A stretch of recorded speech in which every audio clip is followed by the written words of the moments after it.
नमस्कार। रूहिका शर्मा चैनल में आप सभी का स्वागत है। आज की हमारी कहानी का नाम है पापी पेट, जिसकी लेखिका है सुभद्रा कुमारी चौहान जी। तो चलिए कहानी शुरू करते हैं।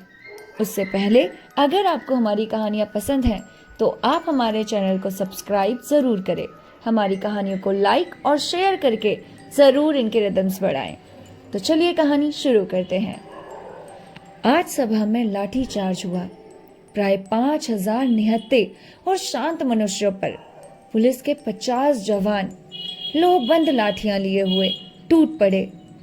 लोग अपनी जान बचाकर भागे, पर भागते भागते भी प्राय 500 आदमियों को सख्त चोट आई और 3 तो बेहोश होकर सभा स्थल में ही गिर पड़े।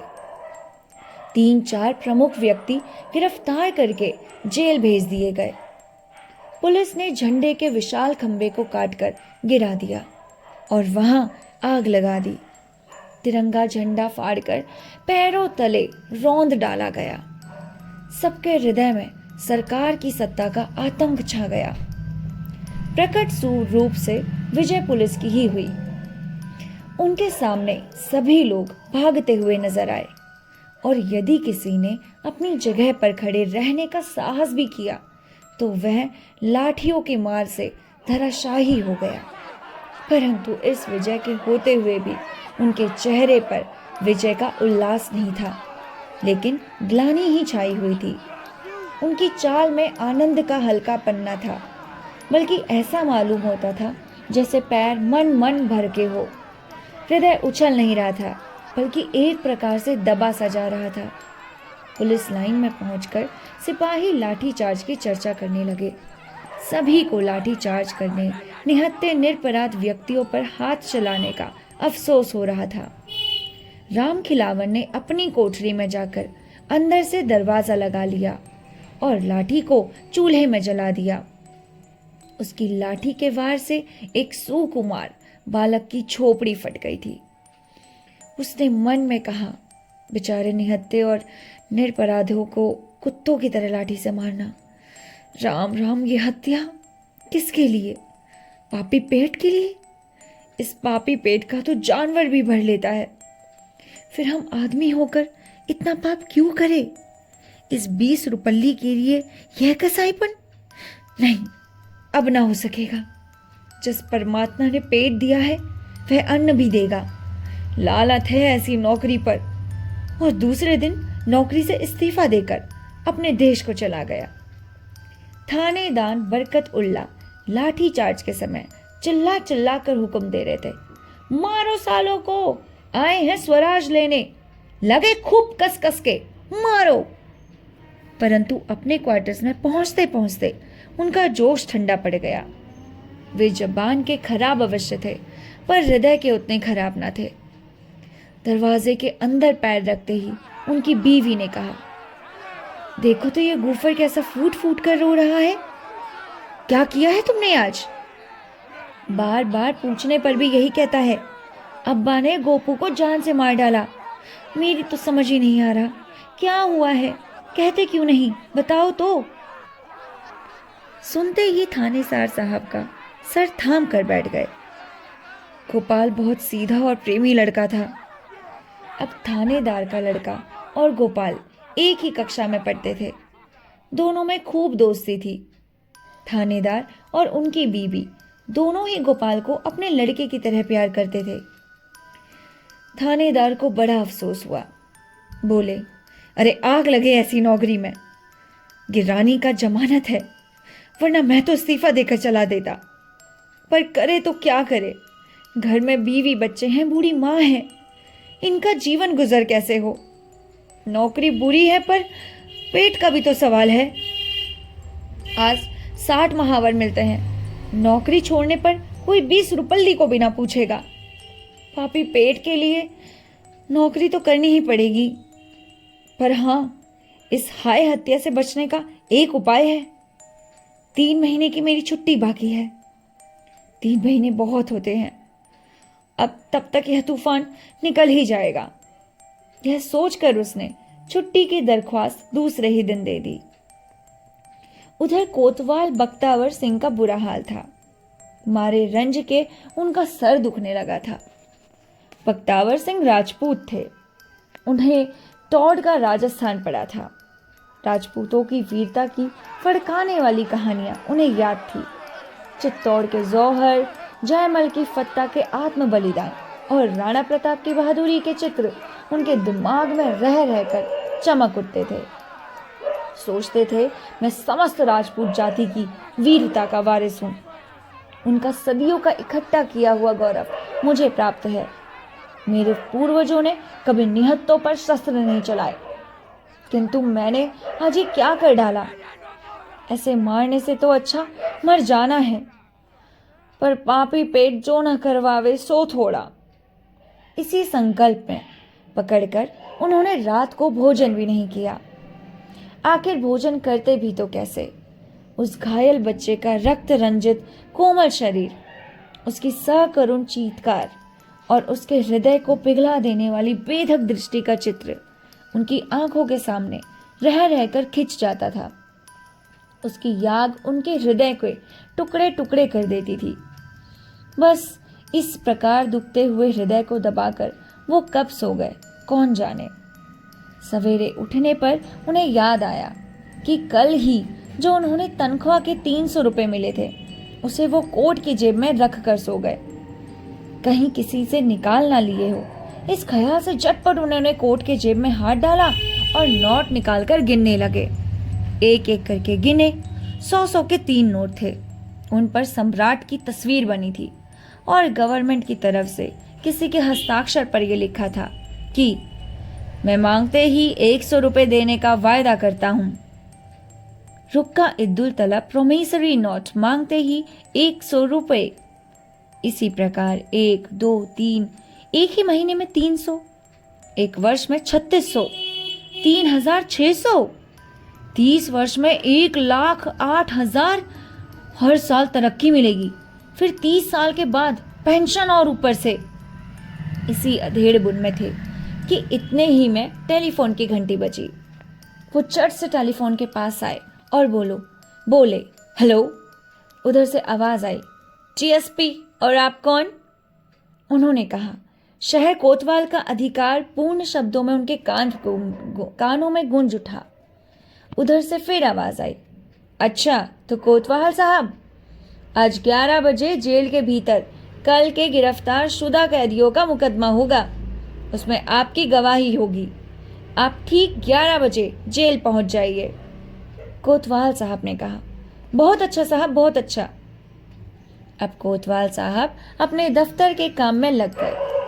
ऑफिस में पहुंचते ही उनका रोज की ही तरह कुड़कुड़ाना शुरू हो गया। कोतवाली में काम बहुत रहता है, बड़ा शहर है, दिन भर काम करते करते पिस जाते हैं। एड़ी चोटी का पसीना एक हो जाता है, अरे खाने तक की फुर्सत नहीं मिलती। 24 घंटे गुलामी बचानी पड़ती है, तब कहीं 300 रुपल्ली मिलते हैं। 300 में होता ही क्या है। आजकल तो 500 रुपए से कम में कोई इज्जतदार आदमी नहीं रह सकता। इसी के लिए झूठ सच, न्याय अन्याय, अत्याचार क्या क्या नहीं करते हैं वो, पर उपाय तो कुछ है नहीं। फिर सोचते हैं इस 6 फटे से शरीर को कायम रखने के लिए पेट में भी तो झोंकना पड़ेगा। क्या ही अच्छा होता यदि भगवान पेट ना बनाता। इन्हीं विचारों में समय हो गया और कोतवाल साहब ठीक 11 बजे गवाही देने को चल दिए। लाठी चार्ज का हुक्म देने के बाद ही मजिस्ट्रेट राय साहब कुंदन लाल जी को बड़े साहब का एक अर्जेंट रुक्का मिला। साहब ने उन्हें फौरन बंगले पर बुलाया। इधर लाठी चार्ज हो ही रहा था कि उधर वे मोटर पर सवार हो बड़े साहब के बंगले पहुंचे। काम की बातों के समाप्त हो जाने पर उन्हें लाठी चार्ज कराने के लिए धन्यवाद देते हुए बड़े साहब ने इस बात का भी आश्वासन दिया कि राय बहादुरी के लिए उनकी सिफारिश अवश्य की जाएगी। बड़े साहब का उपकार मानते हुए राय साहब कुंदन लाल अपने बंगले लौटे। उन निहत्तों पर लाठी चलवाने के कारण उनकी आत्मा उन्हीं को कोस रही थी। हृदय कहता था कि यह बुरा किया। लाठी चार्ज बिना करवाए भी तो काम चल सकता था। आखिर सभा हो ही जाती तो अमन में क्या खलल पड़ जाता। वे लोग सभा में किसी से मारपीट करने तो ना आए थे। फिर मैंने ही उन्हें लाठी से पिटवा कर कौन सा भला काम कर डाला। किंतु दिमाग में उसी समय रोक कर कहा, अरे यहाँ भले बुरे का सवाल नहीं, तुमने तो अपने कर्तव्य पालन किया है। स्वयं कृष्ण ने कर्तव्य के लिए निकट संबंधियों तक को मारने का उपदेश अर्जुन को दे दिया। फिर तुम्हारा कर्तव्य क्या है? अपने अफसर की आज्ञा का पालन करना। आतंक जमाने के लिए लाठी चार्ज करने का तुम्हें हुक्म था। तुम सरकार का नमक खाते हो, उनकी आज्ञा का उल्लंघन नहीं कर सकते। आज्ञा मिलने पर उचित अनुचित का विचार करने की जरूरत ही नहीं। स्वयं धर्म नीति के ज्ञाता पितामह भीष्म ने दुर्योधन का नमक खाने के ही कारण अर्जुन का पक्ष सत्य होते हुए भी दुर्योधन का ही साथ दिया। इसी प्रकार तुम्हें भी अपना कर्तव्य करना चाहिए, नतीजा चाहे बुरा हो या भला। फिर उसने उनके हृदय को काटा। ना जाने कितने निरपराधियों के सर फूटे होंगे। दिमाग ने कहा, फूटने दो। जब तक सरकार की नौकरी करते हो तब तक तुम्हें उसकी आज्ञा का पालन करना ही पड़ेगा, और यदि आज्ञा का पालन नहीं कर सकते तो ईमानदारी इसी में है कि नौकरी छोड़ दो। माना कि आखिर ये लोग स्वराज के लिए ही झगड़ रहे हैं, उनका काम परमार्थ का है, सभी के भले के लिए। पर किया क्या जाए? नौकरी छोड़ दी जाए तो इस पापी पेट के लिए भी तो कुछ चाहिए। हमारे मन में क्या देश प्रेम नहीं? पर खाली पेट देश प्रेम नहीं हो सकता। आज नौकरी छोड़ देगा तो क्या स्वराज वाले मुझे 600 रुपए दे देंगे? हमारे पीछे भी तो गृहस्थी लगी है, बाल बच्चों का पेट भी तो पालना होगा। इसी प्रकार सोचते हुए वे अपने एक बंगले में पहुंचे। घर पहुंचने पर मालूम हुआ कि पत्नी अस्पताल गई है। लाठी कांड में लड़के का सर फट गया। उनका कलेजा बड़े वेग से धड़क रहा था। उनका एक ही लड़का था। तुरंत ही मोटर बढ़ाई, अस्पताल जा पहुंचे। देखा कि उनकी स्त्री गोपू के गोद में लिए आंसू बहा रही है। गोपू के सर में पट्टी बंधी है और आंखें बंद हैं। उन्हें देखते ही पत्नी ने पीड़ा और तिरस्कार के स्वर में कहा, यह तुम्हारी लाठीचार्ज का नतीजा, देख लो।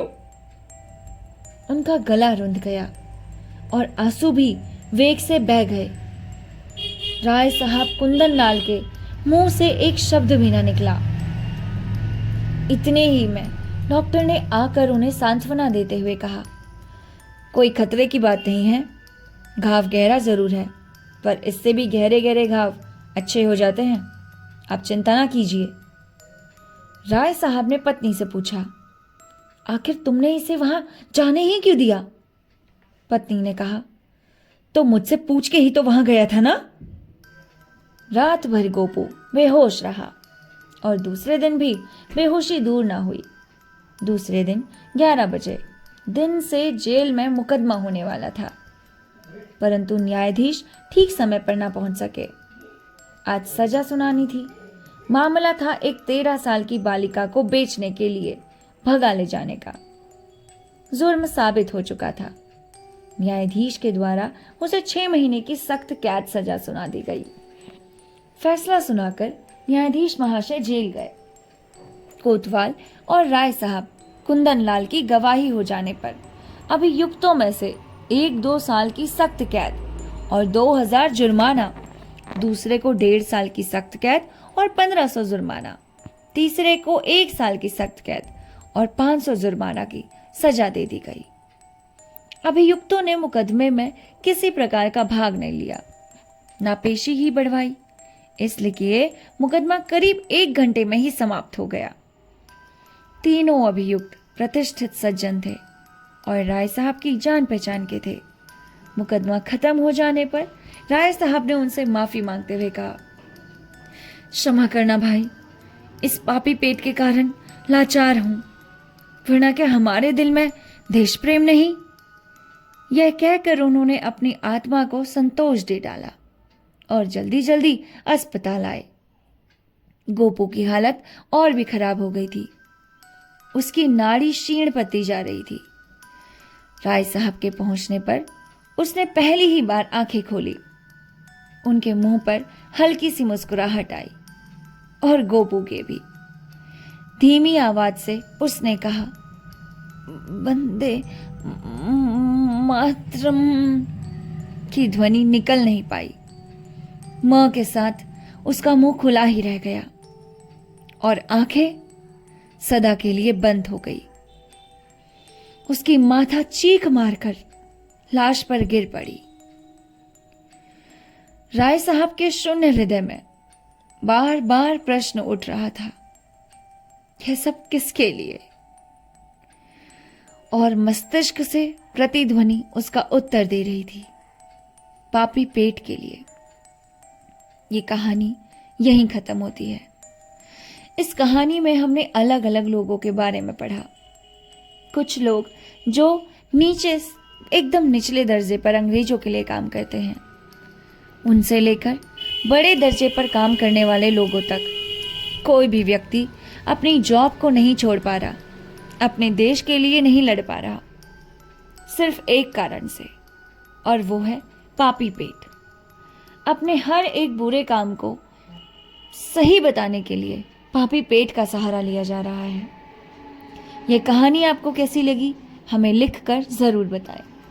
आप इसे अपने मित्रों के साथ शेयर ज़रूर करें। मिलते हैं आपसे नेक्स्ट कहानी के साथ। तब तक के लिए नमस्कार।